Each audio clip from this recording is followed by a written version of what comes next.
მიმხდარი, ამიტომ შენ არ აგაქვს უბრალოდ სხვა გზა რა, ან შენ თუ გინდა ეს ქვეყანა ნორმალური შეინარჩუნო, ხო? ან ეხლა უნდა წახვიდე იმ ცხოვრებულ რაღაც ქვია, ჭყალებში ხოლმე ყოველდღე იქ იარო და ამ შემდეგ რაღაც დაპატიმრების საფრთხის ქვეშ იყო და ამ შემდეგ ან გავიდეს პირობითად 5-10 წელიწადი და გაცილებით მძიმე ფასის გადახდა მოგიწევს ამ დიქტატურის დამხობაში. რა, ეგაა და ეგ, მეტი არაფერი. კი ბატონო და გადავიდეთ სანქციებზეც, რომელიც ძალიან მჭიდროდ უკავშირდება ცხადია მთელ ამ პროტესტებს და რომ არა საზოგადოების ასეთი აქტიურობა შესაძლოა ყოველთვის ასე სწრაფად და ეფექტურად ვერც მოხილა ეს პროცესი მით უმეტეს გარდამავალი ადმინისტრაციის პირობებში. მოდით წეროთ ეს პროცესი რა ვითარებაშია დღეს ხელისუფლება ბჭყალებს ჯგუფი რომელსაც უკავია ინსტიტუტები უზურპირებული აქვს ძალაუფლება. ხო, რა ვითარებაშია და შეგვიძლია შეგიძლიათ წარმოვიდგინოთ ახლა მათი მდგომარეობა. გაგვირდით, არა ყველაზე ნაკლებად ალბათ ისინი ელოდნენ რომ ასე სწრაფად მოხდებოდა ბიძინა ივანიშვილის დასანქცირება. მათ დარწმუნებული ვარ ეგონათ რომ ეს წავიდოდა აღმავალი ხაზით, ასე ვთქვათ, ქვედა რგოლებიდან ცოტა უფრო ზევით და შემდეგ მივიდოდა ივანიშვილამდე. ძალიან სწრაფად პრინციპში სანქციების ფენომენისგან გამომდინარე, როგორც ეს ჩვეულებრივ მუშაობს, ძალიან სწრაფად აღმოჩნდა ბიძინა ივანიშვილი დასანქცირებული. რამდენად ეფექტური იქნება ეს სანქცია? ახლა წარმოიდგინეთ, მთავარი პრობლემა, რომელიც დღეს აქვს ქართულ ოცნებას არის ის, რომ რაზე იდგა მისი ძლევამოსილება ხალხში. აი რეგიონში რომ ჩასულიყავით შეხვდებოდით ძალიან ბევრს ვინც იტყოდა რომ მაგას ვინ მოუგებს მაგას იმდენი ფული აქვს. მთელი მათი არსი არის ფული თავიდან ბოლომდე. იდეა რომლის გარშემოც ესენი გაერთიანებული არიან არის ფული.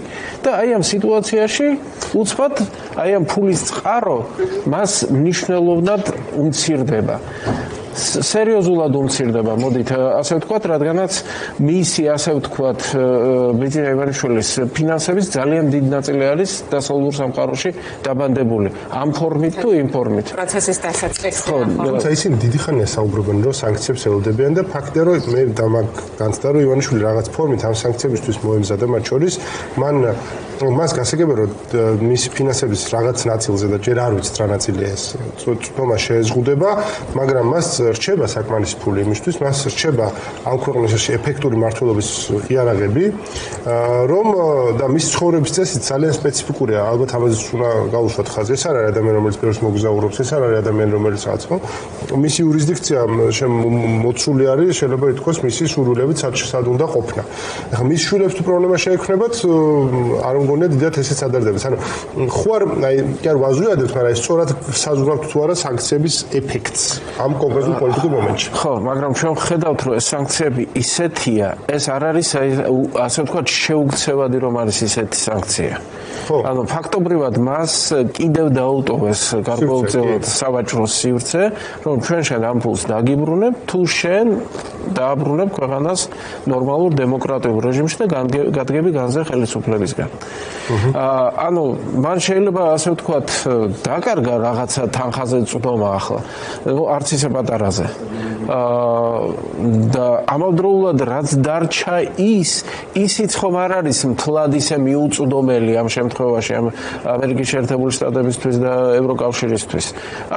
არც იქ არის ასე ვთქვათ ისეთი მდგომარეობა, რომ ვერ მოახერხებენ ასე ვთქვათ მის კიდევ უფრო მეტად დასანქცირებას. რაში უნდა გამოიყენოს ეს ფული თუ ვთქვათ, აი წარმოიდგინეთ ვერ იყიდეს ვერც ერთ ნახატს. ნახატები მგონი გაკიდაკიდეს ნაწილი, მას მისაღებს მილიარდამდე ქონდა ჩადებული ნახატებში. მილიარდამდე ქონდა ოქროში, ოქრო ადრიდან გაყიდა და ქეშად აქცია და მე ეს ქეში ფულად აქცია და მე ეს რაღაცა აქციები იყიდა და მის კაპიტალი ამის ძირითადი საფუძველი ეს იყო. შორს ახლა ოქროს ყიდვას იღებს ეროვნული ბანკის დახმარებით და ამას ვერ ახერხებს. ხო და საქმეც იმაშია, რომ ანუ სად შეიძლება ეს ფული რაში შეიძლება დახარჯოს? არ იქნება მასე მარტივი ამ ფულის ასე ვთქვათ შენახვა. სანქციები დავიდეს რომ ოქრო იყიდა, ანუ 500 მილიონი ოქრო გაიყიდა ეროვნული ბანკიდან და ახლა ჩვენ ეკონომიკის თავმჯდომარე ვიშურა. ხო, მაგრამ რა უნდა უყოს ამ ოქროს მერე? ხო. ანუ კითხვა დაისმის აქ ამ შემთხვევაში. რეჟიმი დგას იმაზე, რომ ყველას გონია, რომ ბიძინა ივანიშვილი არის ყველაზე მდიდარი. ხო, და ესეც არ არის ერთადერთი.